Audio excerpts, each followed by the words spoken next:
Caros alunos e alunas, mais uma vez, bom dia, boa tarde, boa noite, dependendo do momento que você estará assistindo essa gravação. E hoje nós vamos dar continuidade ao estudo em História do Brasil, da crise da República Oligárquica, focalizando, o chamado tenentismo, um movimento de militares, principalmente do Exército Brasileiro, embora tivesse algumas ramificações na Marinha de Guerra, mas fundamentalmente de oficiais do Exército Brasileiro e particularmente jovens oficiais. Vamos começar aqui, né, dividindo a tela, sempre fazemos, compartilhando aqui com vocês, tá, e mostrando aqui, né, o que nós vemos trabalhando, enfim, desde o nosso último encontro. Então, vimos aquelas questões das mudanças, né, da sociedade brasileira, a industrialização, a urbanização e as consequências sociais, os diversos setores novos, e falamos então agora, né, do tenentismo e suas revoltas. As revoltas tenentistas agitaram os anos de 1920, a revolta do Forte de Copacabana, em julho de 1922, foi a primeira. Tivemos revoltas em 24, em São Paulo e no Rio Grande do Sul, a Coluna Prestes, que girou o interior do Brasil entre 1925 e 1927, também foi um importante movimento nesse período da história brasileira e contribuiu fortemente para a crise da República Oligárquica e pelo fim dela em 1930, com a chamada Revolução de 30, do qual uma ala do tenentismo vai participar. Mas vamos aprofundar um pouquinho aqui o nosso estudo. O tenentismo é um movimento de jovens, principalmente de jovens formandos ou formados pelas escolas militares, principalmente do Rio de Janeiro. A escola militar, ela tinha sua sede em Realengo, não é isso? E também ali uma outra escola militar na Praia Vermelha. Bem? E ali, esses jovens oficiais, quando eu digo jovens, nós estamos falando de uma geração que chega ao Exército na década de 1910, talvez na década anterior, na primeira década, mas principalmente na década de 1910, e vai ser instruído nessas escolas militares. Tudo bem? Vivencia, né, o período do movimento tenentista na década de 20, a crise do Estado Liberal, mas vários componentes se juntam a essa, digamos, rebelião desses jovens militares. A primeira delas é a questão do desprestígio do exército, como eles chamavam, pelas oligarquias que governavam o país. Esse desprestígio seria visto porque as forças públicas estaduais, que seriam o embrião das nossas atuais polícias militares, tinham muitas vezes mais recursos do que o próprio exército. A Força Pública de São Paulo, em 1906, tinha mais componentes militares, tinha mais verba e mais armas do que o próprio Exército Nacional. A Força Pública do Rio Grande do Sul também representava um exército que ficava sob comando do governador, do presidente do estado do Rio Grande do Sul. E São Paulo também tinha essa força militar muito poderosa.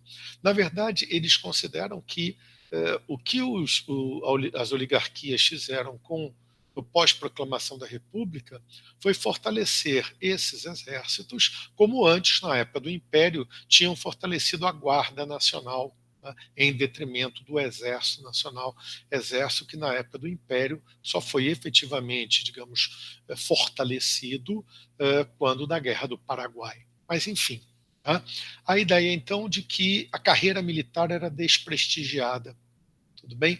E esse desprestígio teria sido visto muito mais claramente quando, em 1919, o presidente Epitácio Pessoa nomeou para ministro do Exército um civil, feito, chamado Pandiá Calógeras. Então, muitos desses jovens oficiais começavam a dizer: mas caramba, será que não tem um general que possa, né, ser ministro do Exército na visão do novo presidente?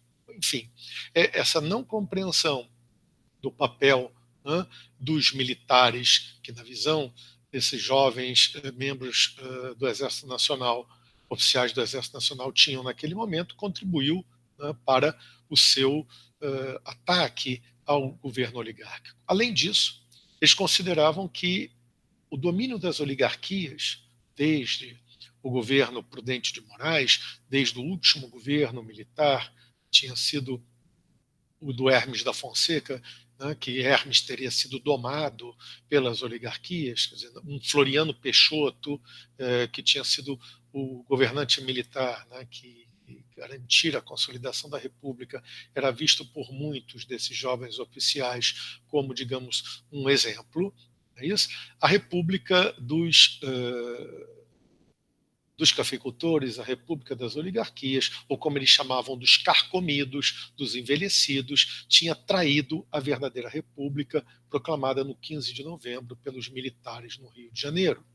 Então, aos poucos, eles vão desenvolvendo um programa que não é um programa muito claro, um programa político, mas que junta essas críticas à forma como a carreira dos militares era tratada pelos governantes civis, oligarcas, tá certo? Mas também com as questões mais políticas.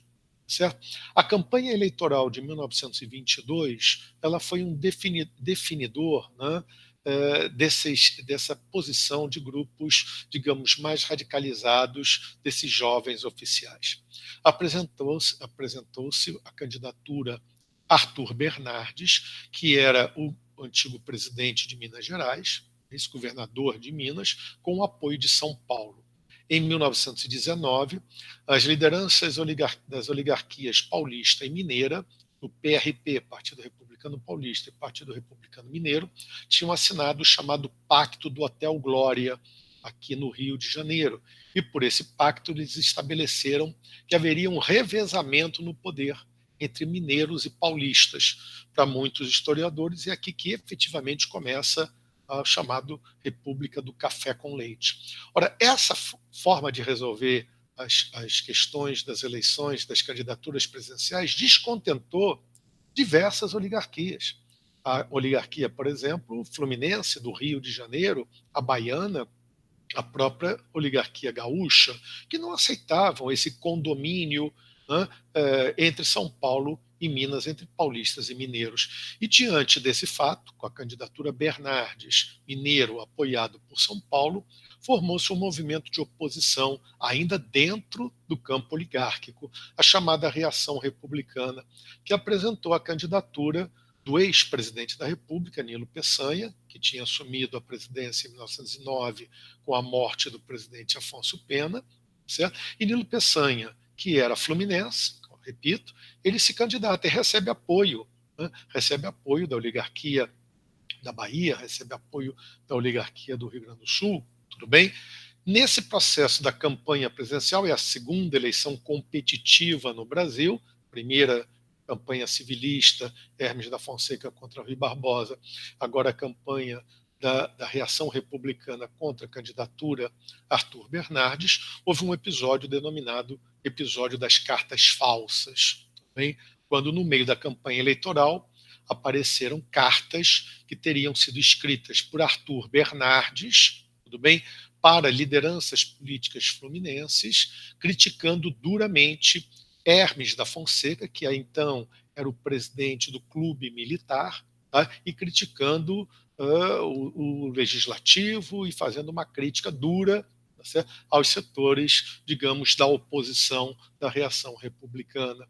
Tá? Essas cartas, atribuídas a Arthur Bernardes, criaram, porque foram publicadas pelo jornal Correio da Manhã, criaram uma verdadeira comoção na campanha eleitoral.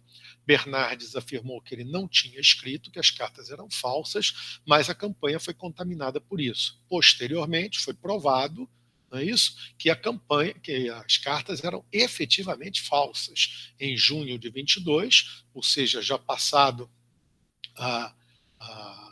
as eleições foram em março, 1º de março, tudo bem? O falsário, né, escreveu cartas ao Hermes da Fonseca e ao Clube Militar pedindo desculpas, né, pelo que ele tinha feito, se arrependendo do que tinha feito. Mas a campanha já tinha sido, enfim, contaminada e muitos jovens militares começaram a afirmar que Arthur Bernardes não poderia ser presidente da República, porque ele representava as oligarquias, porque ele era contra o exército brasileiro, porque ele era contra o clube militar, era contra o Hermes da Fonseca, enfim. Tá? colocaram a questão nesse ponto. E, liderados pelo filho do Hermes da Fonseca, que também era oficial do Exército, colocaram o Forte de Copacabana, no posto 6, né, em situação de revolta. É isso?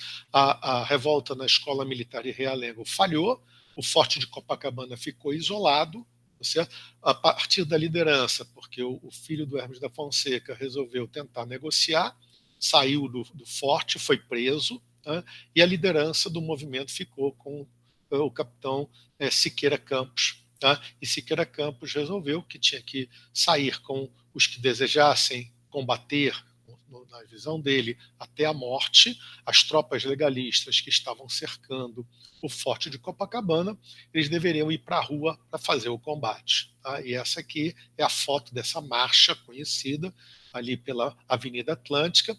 As forças revoltosas se encontraram com as forças legalistas exatamente na altura do que hoje é a rua Siqueira Campos.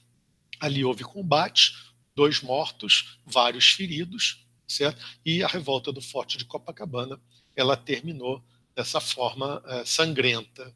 De qualquer maneira, os seus líderes foram presos, feridos e sobreviventes foram presos, foram expulsos do Exército Nacional, certo? E, a partir daí, eles viraram uma espécie de mártires para vários outros jovens oficiais. Tá? Quando Arthur Bernardes assumiu, tá, diante da situação da revolta do Forte, o Petas Pessoa tinha instituído o estado de sítio, que suspendia os direitos e garantias individuais dos cidadãos no Brasil. Tá? E o Arthur Bernardes prorrogou esse estado de sítio. Durante os 4 anos do governo Bernardes, houve essa situação, exceto no período da votação da emenda constitucional de 1926, porque era proibido que o Congresso votasse emendas constitucionais durante períodos de estado de sítio. Então, o estado de sítio foi momentaneamente levantado para que se votasse essa emenda que fortaleceu as prerrogativas do Executivo Federal em detrimento do Legislativo. É um processo de centralização política no Brasil. Tá? Uma série de outras revoltas, em 24, em São Paulo, a capital paulista, que gerou inclusive confrontos com o exército legalista, o exército pró-Bernardes, tá? Levando inclusive ao bombardeio de certos bairros da cidade e a retirada dos revoltosos para o interior de São Paulo, onde se encontraram com os revoltosos que vinham do Rio Grande do Sul, desde também revelados em agosto, liderados pelo tenente Luiz Carlos Prestes, tudo bem? E se encontraram a coluna Miguel Costa, que vinha de São Paulo, com a coluna Prestes, que vinha do Rio Grande do Sul, e formaram aquilo que posteriormente ficou conhecido como coluna Prestes. Tá? O que esse movimento dizia defender era a luta pelo voto secreto, não é isso? Um programa que falava de combater a corrupção administrativa, a fraude eleitoral, defendia liberdade de imprensa, liberdade de pensamento, autonomia do judiciário, pregava a moralização do legislativo e defendia uma maior centralização do poder político. Ou seja, era um programa, se é que se pode chamar isso de programa político, bastante eclético, com visões muitas vezes até mesmo diferentes, a centralização e uma maior liberdade. A coluna Prestes, ela girou pelo interior do Brasil, tá certo? Fazendo, né, todo um percurso, muito mais no sentido de entender o que era a realidade do verdadeiro brasileiro, que seria o homem, né, do interior. Tudo bem? Ele não aceitava a adesão de outros, de civis, ao seu grupamento, e, utilizando tática de guerrilha, escapava das forças mandadas pelo governo do Arthur Bernardes. Tudo bem? Começou a marcha com cerca de 3.000 participantes, e quando saíram pela Bolívia, no início de 1927, depois que Washington Luiz assumiu o governo, ao final do governo Bernardes, né, eles abandonaram o Brasil pela fronteira da Bolívia. Eram cerca de 800 que ainda restavam nesse movimento.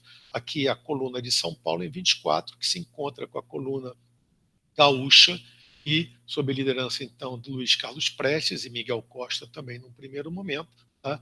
Eles vão pelo interior do Brasil. A coluna Prestes, ela gerou, a partir do seu final, uma divisão dentro do movimento tenentista, tá? Que é chamado normalmente de as duas vertentes, o tenentismo político e o tenentismo social. Eu vou começar explicando o tenentismo social porque fica mais fácil. É a tese do Luiz Carlos Prestes. Uma verdadeira revolução no Brasil, e ela é necessária, ela tem que ser uma revolução agrária e anti-imperialista. Portanto, não pode haver aliança com os grupos latifundiários, porque é uma revolução que tem que acabar com o latifúndio e tem que garantir que o capital nacional é mais importante do que o capital estrangeiro, feita contra a intervenção do capital estrangeiro no Brasil. Então, não podia haver aliança de nenhum tipo com setores oligárquicos. O tenentismo político, as figuras centrais são Siqueira Campos, Juarez Távora, Cordeiro de Farias, tá? Eles vão dizer o seguinte: olha, o que o Prestes está propondo é uma política de tudo ou nada. E no tudo ou nada, normalmente a gente fica com nada. Nós temos que aproveitar as crises que às vezes acontecem de divergência entre setores oligárquicos, como tinha sido a crise das eleições de 22. Nós temos que fazer alianças com setores oligárquicos mais fracos, na tentativa de derrubar os mais fortes e depois da tomada do poder, da derrubada dessa oligarquia mais forte, que seria a cafeicultura paulista, nós caminharemos no sentido de abrir um confronto com as oligarquias com as quais nós nos aliamos momentaneamente. Então, nesse sentido, esse tenentismo político vai buscar a aproximação com lideranças políticas que entrarem em atrito, lideranças civis oligárquicas que entrarem em atrito com outras oligarquias poderosas, o que vai acontecer, por exemplo, nas eleições de 1930. Na verdade, na campanha eleitoral das eleições de 30, que se iniciou em 29, quando houve a cisão entre as oligarquias paulista e mineira em 29. Mas isso é uma questão para um próximo encontro nosso, tá? Onde nós falaremos então do processo que vai levar à Revolução de 30 e ao início da Era Vargas. Vou aqui de novo me apresentar a vocês para me despedir mais uma vez, tá? E desejando a todos saúde, paz, tranquilidade, tá? E até um novo encontro.